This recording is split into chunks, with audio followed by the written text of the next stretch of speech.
Ja tere ka minu poolt, et olen siis Ave Ansper Toomsalu ja tänases kaugseire seminaris räägin teile, kuidas siis kombineerida erinevate sensorite, selle töö puhul siis altimeetria ja optilise sensori andmeid, et hinnata siis täpsemalt järvede ökoloogilist klassi. Kuna olen doktorant, siis see töö on oluline sellepärast, et see on üheks osaks minu doktoritöös, kuid tegelikult suurem eesmärk selle tööga oli osalemine RITA projektis, mida ma arvan, et enamus meist teavad, mis siis lõppes eelmise aastaga, kus siis arendati välja erinevad rakendused, kasutades siis kaugseire andmeid ning minul oli siis üks tulem sealt, milleks oli fütoplanktoni ja vee läbipaistvuse alusel hinnatud veekogu ökoloogilise klassi korrektsioon vastavalt veetasemele. Aga milleks siis üldse selline töö teha? Et nagu me kõik teame, siis Eesti on Euroopa Liidu liige ning see kohustab meid ka järgima Euroopa Liidu veepoliitika raamdirektiivi, mis siis kohustab meid hindama järvede ökoloogilist seisundit, mis siis on mille veepeegli pindala on suurem kui 50 hektarit. Me oleme sarnast asja teinud ka teistes projektides, kus me oleme hinnanud erinevaid vee kvaliteedi parameetreid satelliitandmetelt. Siin on üks näide siis näiteks Peipsi järvelt, kus me oleme hinnanud klorofüllaad. Kui me tavaliselt mõtleme, et vee kvaliteet halveneb või siis ökoloogiline seisund halveneb, siis me alati mõtleme esimese asjana, et see on kindlasti seotud mingisuguse inimtegevusega, näiteks põllumajandustegevusega või siis mõne reostusega. Aga tegelikult peaks arvesse võtma ka looduslikke tegureid või looduslikku mõju, milleks siis võiks olla näiteks veetase või sessoonsus. Ja seda on uurinud Lea Tuvikene Võrtsjärves ja kohapeal mõõdetud andmetega, kus siis ta leidis, et jah, et tegelikult tuleks võtta arvesse looduslikke tegureid. Ja satelliitandmetelt on siis küllaltki lihtne või siis on võimalik hinnata klorofülla kontsentratsiooni, mis on siis pigment fütoplanktonis. Siis on võimalik hinnata fütoplanktoni biomassi ning läbipaistvust.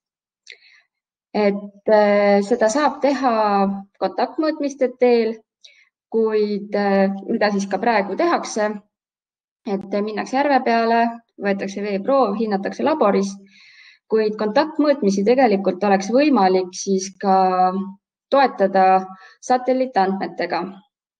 Ja satelliitandmeid siis olengi ma oma töös lisaks kontaktmõõtmistele kasutanud. Andmetest olen siis kasutanud 4 hüdromeetriajaamas olevaid veetaseme andmeid. Võrtsjärves on siis Rannu-Jõesuu hüdromeetriajaam, Peipsis on Mustvee, Praga ning Mehikoorma hüdromeetriajaam. Ning kuna Peipsi järv on Euroopa Liidu veepoliitika raamdirektiivi alusel jagatud 3 erinevasse ossa, siis olen ka mina seda enda töö puhul teinud, et olen neid vaadelnud erinevalt. Ning andmed olen saanud siis Keskkonnaagentuurist, kus siis veetase on keskmistatud päeva kohta, et tegelikult kui ma eksin, siis andur mõõdab iga tunni aja tagant, aga oma töös ma siis kasutasin päeva kohta keskmistatud andmeid. Ning andur, mis mõõdab siis veetaset, on tegelikult siis paigaldatud põhja lähedale, mis mõõdab hoopiski veesamba rõhku, mis siis teisaldatakse veetasemeks. Et see, et ta on paigaldatud põhja lähedale, on seetõttu, et kui on näiteks kuivemad perioodid või siis kui on talv ja järv peaks kinni külmuma, et siis ta on seal põhjas olemas meil. Ja selleks siis, et saada veetaseme kõrgust merepinnast, on siis liidetud andmetele juurde kõrgus merepinnas Eesti kõrgussüsteemis. Ja ma arvan, et selle joonise jaoks võib-olla võite ekraani suuremaks teha. All nurgas peaks kuskil olema ekraani suurendamine. Et esimesel 2 real on siis näha Peipsist saadud hüdromeetriajaamade veetasemete andmed, kus siis olen kokku pannud nii Mustvee, Mehhikoorma kui siis ka Praga andmed alates sellest ajast, kui siis andmed on üldse saadaval. Ja kõige pikemaajalise andmerida on pärit Mustveest. Ning kui ma kõik need andmed panin kokku, siis tegelikult on näha, et nad küll asuvad erinevates kohtades Peipsis, kuid tegelikult on veetaseme dünaamika vägagi sarnane kõigis 3 jaamas. Ning ka kuu keskmised, mis siis on toodud sirge joonega, on kõikides jaamades sarnane. Ning ka Võrtsjärves, kui vaadata, Võrtsjärve oma on siis alumised 2 joonist, on dünaamika suhteliselt sarnane Peipsile. Ning mõlemas järves on näha ka seda, et kuu keskmine veetase on kõrgem maikuus, kus ta siis hakkab vaikselt langema ja on kõige madalam oktoobris. Ja lisaks olen kasutanud siis satelliitandmeid, kus siis optiliste andmete jaoks kasutasin Sentinel-3 satelliiti. Ja Sentinel-3A on orbiidil alates 2016. aastast ning Sentinel-3B alates 2018. aastast. Ning vee kvaliteedi parameetrite, klorofülla, fütoplanktoni biomassi ning läbipaistvuse jaoks kasutasin siis Oltsi sensorilt saadud andmeid, mis on siis Ocean and Land Color instrument. Ja andmed on siis Eesti kohal võimalik saada iga 2 päeva tagant pilvitu ilma korral siis. Ja tema kanalid asuvad siis alates nähtavast valgusest kuni lähisinfrapuna valguseni, kus siis on kokku 21 kanalit, mis siis ongi täpselt loodud või siis asetus on täpselt niimoodi, et olekski võimalik erinevaid veekvaliteedi parameetreid hinnata. Ning resolutsioon on umbes 300 meetrit. Ja need andmed olen siis pärinud Eesti riiklikust satelliitandmete andmebaasist nimega STHAB. Lisaks optilistele andmetele olen siis kasutanud ka altimeetria andmeid, mis siis üks altimeetri sensor on siis ka Sentinel-3 platvormil, milleks on siis SRAL, see on siis SAR altimeeter. Ning sellelt on võimalik saada andmeid näiteks Peipsi kohta ja Võrtsjärve kohta siis iga 27 päeva tagant. Tegelikult Võrtsjärvest enne Sentinel-3B ülessaatmist ei olnud võimalik andmeid saada, ehk siis Võrtsjärve andmed lisandusid alates Sentinel-3B satelliidiga. Ning nad kasutavad või Sentinel-3A kasutab siis kuukanalit, mis siis ongi mõeldud spetsiaalselt altimeetri andmete saamiseks ning C-kanal on siis juures ionosfääri korrektsiooni tegemiseks. Ning teine satelliit, mida ma kasutasin altimeetria jaoks, oli Cryosat 2, mis on siis orbiidil alates 2010. aastast ta siis kannab endal sellist altimeetrit nimega Siral, mis on siis SAR interferomeetrik radar altimeeter. Ja tema lendab siis ühest trajektoorist üle iga aasta, aga ta teeb ka väiksemaid tsükleid, 30 päeva. Ning tema kasutab siis ka kuukanalit ning need altimeetri andmed on töödeldud siis altimeetri eksperdi poolt, kelle nimeks on siis Carina Nielsen, ta on Taani teadlane. Et tema on siis altimeetri andmete ekspert, et teab nendest asjadest. Aga olen siis neid andmeid kasutanud ning unustasin öelda, et vee kvaliteedi parameetrid on mul siis võetud täpselt nendest samadest punktidest, kus siis Eesti riiklik seire ka oma veeproove võtab, et need on joonisel näidatud siis mustade täppidega ja nimi on siis valgel põhjal.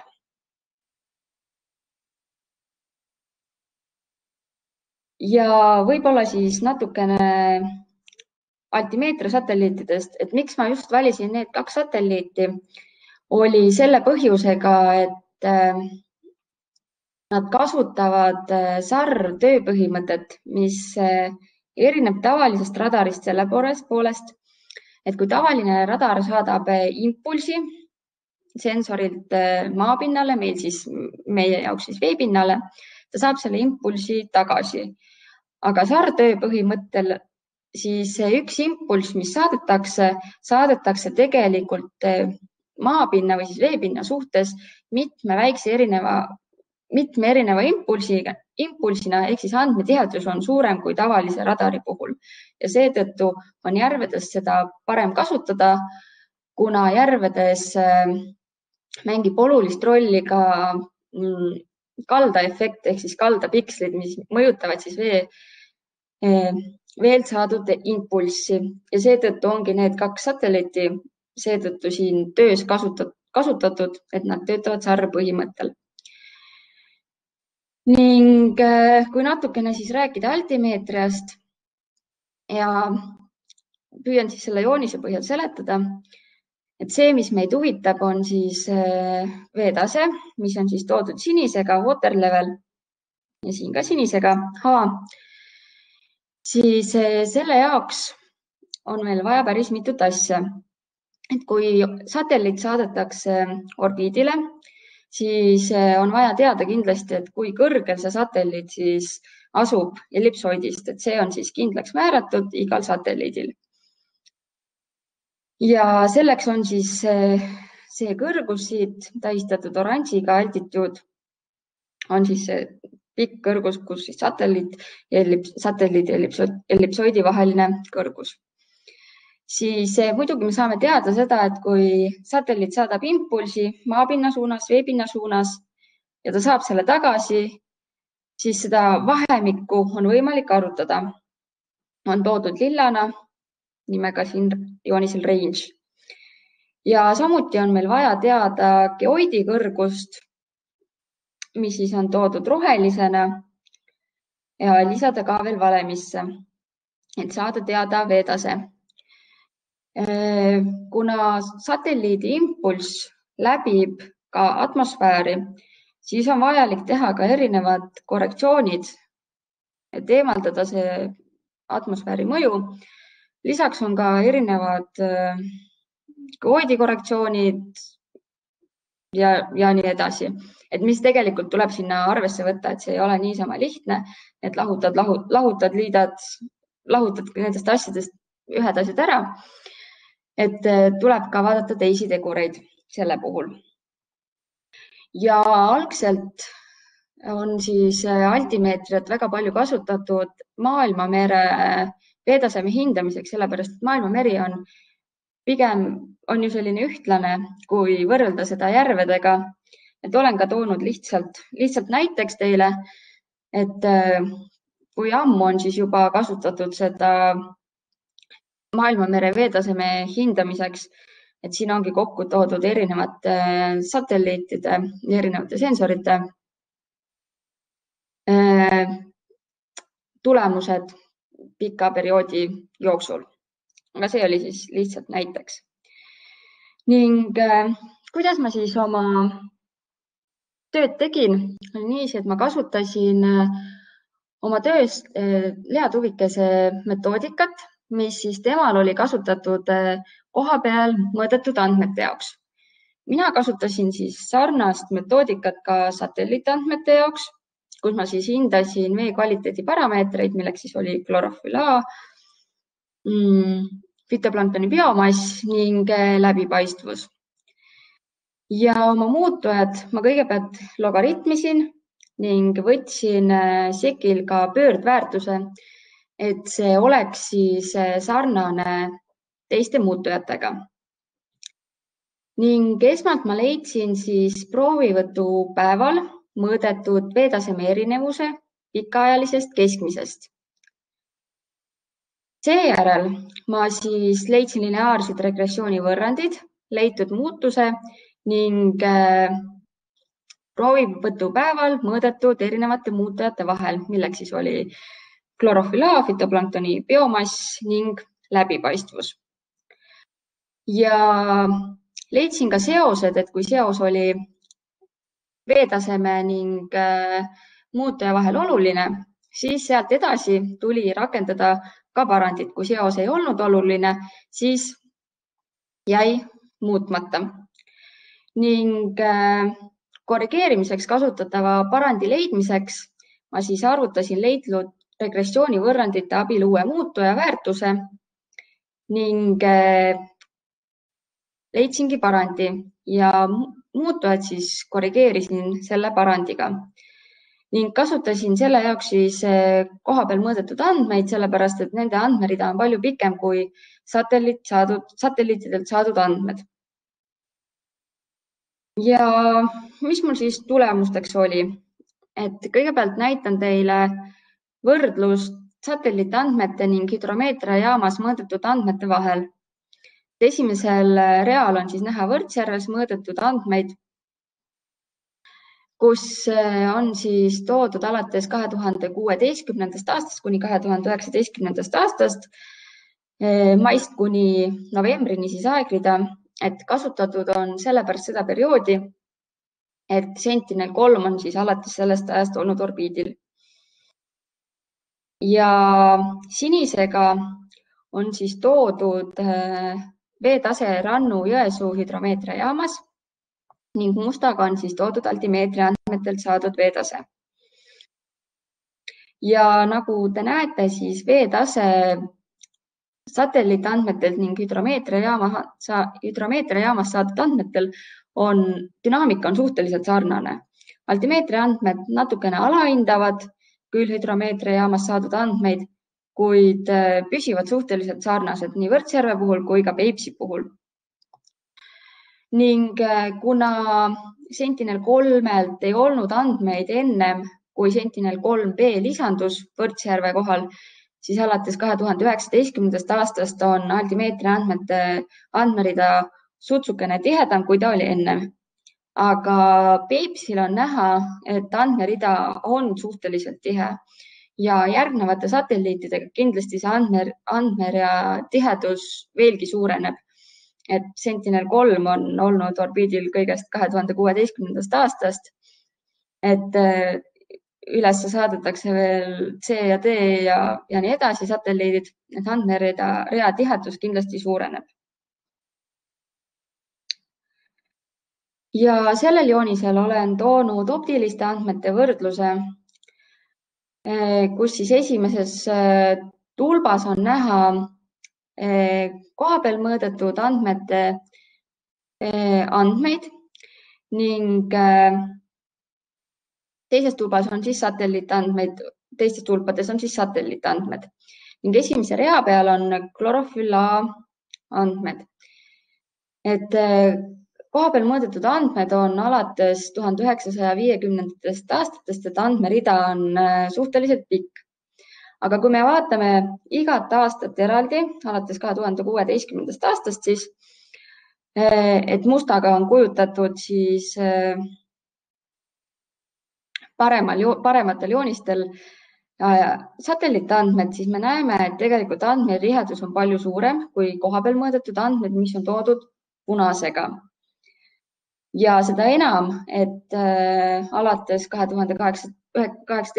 aastast, 2019. aastast on andmetihedus veelgi tihedam. Kui tekib küsimus, miks ei ole toodud ökoloogilist klassi fütoplanktoni puhul, mis on teisel real, siis Võrtsjärve puhul seda ei hinnata ökoloogilist klassi fütoplanktoni biomassi puhul. Et kui aastas korra on mõõdetud ainult ühes punktis Võrtsjärves V2, näiteks klorofülli, siis jah, tegelikult kalda ääres mõõdetakse limnoloogiajaamas ka veel iga kuu. Jah, punktis number 10 mõõdetakse tegelikult iga kuu, siis tegelikult see on liiga kalda ääres. Et meil on võimalik saada andmeid järve keskelt ja palju tihedamalt. Ja kõige viimases reas on siis läbipaistvuse andmed, kus siis võib-olla ka tekib küsimus, et satelliitandmed hindavad nii palju üle võrreldes kohapeal mõõdetud läbipaistvusega, siis see võib olla ka tingitud sellest, et see ülehindamine ei ole nii suur, niisugune 10 sentimeetrit, 15 sentimeetrit, et kuna läbipaistvust ka mõõdetakse silmaga, et siis sealt võib see erinevus tulla. Ning kõige tähtsamad tulemused siis selle töö eesmärgiga on toodud siin slaidil kokkuvõtvalt. Et siin on näha siis Võrtsjärve näidet, kus esimesel joonisel on siis toodud veetaseme muutus pikaajalisest keskmisest. Ehk siis veetaseme muutus pikaajalisest keskmisest on toodud sirge joonega. Kui me vaatame 2016. aastat, siis veetase on olnud palju kõrgem, kui on olnud pikaajaline keskmine. Teistel aastatel 2017, 2018 ja 2019 on olnud veetase palju madalam kui pikaajaline keskmine. Me vaatame nüüd teist joonist, mis on klorofüll A kohta, siis tumehalliga on toodud klorofüll A väärtus enne andmete korrigeerimist ning helehalliga siis toodud pärast andmete korrigeerimist.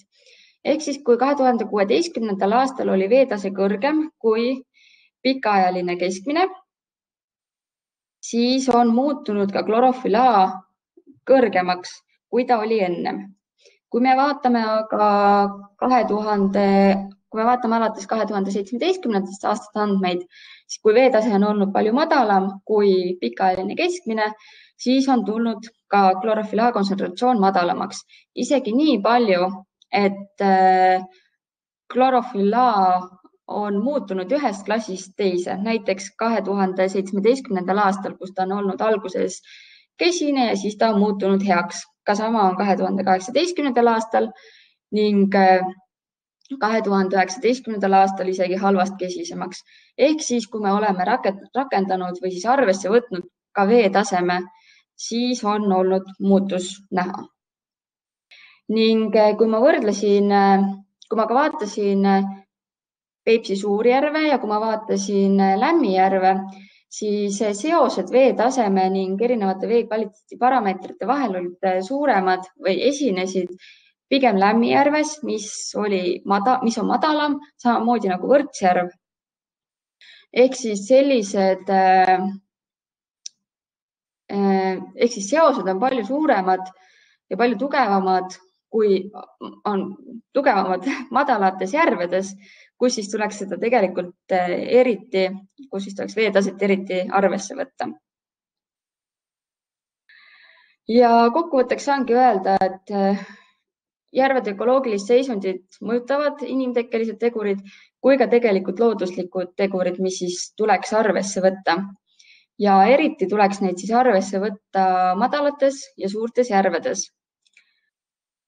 Satelliitandmed toetavad kohapeal mõõdetud andmeid ruumilise katvusega, aga kindlasti ka tihedama andmereaga. Et sedasama metoodikat, mis ma siis olen siin kasutanud, on võimalik kasutada ka teiste satelliitide puhul, teiste sensorite puhul, teiste andmete peal, mis on erinevatest andmebaasidest alla laetud ja samuti sul on võimalik ka minna ajas tagasi, et see ei ole kindlasti ainult kohaldatav kindlatele sensoritele, vaid ka teistele. Ja kui me kombineerime erinevaid andmeid, näiteks altimeetria andmeid, siis meil ongi võimalik saada tihedam andmerida. Ja veetaseme arvestamine ökoloogilise seisundi hindamisel muudab siis selle täpsemaks. Ja eelmisel nädalal reedel avaldasime siis selle kohta ka artikli, mida on võimalik kõigil lugeda Remote Sensing'u ajakirjast. Tänan kuulamast.